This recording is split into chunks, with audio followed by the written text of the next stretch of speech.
And a good Tuesday morning to you all as we kick things off with the Korea women's national football team as head coach Yoon Duk-yeo held a press conference on Monday regarding the team's chances at the 2015 Women's World Cup in June.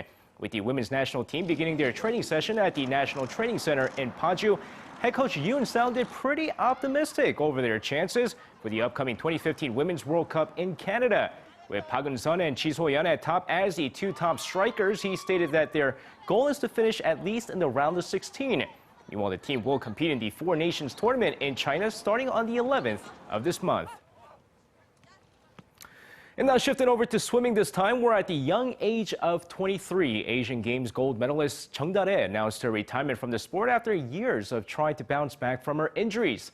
Now, the 23-year-old who made a splash in the swimming world when she won a gold medal during the 200-meter breaststroke event at the 2010 Guangzhou Asian Games had a bright future before a number of injuries to her knee, back, and shoulder sidelined her for a long time. And despite trying to bounce back from her injuries, she decided to retire from the sport in a recent interview as she hopes to continue her career in swimming now as a coach. Of course, she made her official debut at the young age of 16 during the 2008 Beijing Summer Games when she qualified for the 200-meter breaststroke. And staying in swimming this time with Park Tae-hwan, who despite a rather disappointing Asian Games in Incheon hopes to bounce back in time for the 2016 Rio Summer Games. In order to do that, he's looking for another place to train. And according to a close source to Park Tae-hwan, the Marine boy is set to make a trip to the U.S. on the 7th in order to find a training camp where he can prepare for the Summer Games in 2016. They added that with the lack of world-class swimmers in Australia, now he wants to compete with the best, and that country being the U.S. with names like Ryan Lochte, who's currently dominating the swimming world.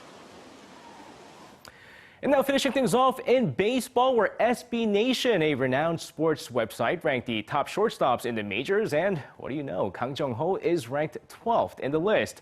Now, despite the lack of progress in the contract talks between Kang Jung-ho and the Pittsburgh Pirates, SB Nation listed Kang Jung-ho ahead of Elvis Andrus for 12th in the shortstop ranking. They stated that while he won't have the power numbers he did in Korea, he has the potential to become a franchise player for the Pirates. Meanwhile, the deadline for the contract negotiations is January 20th.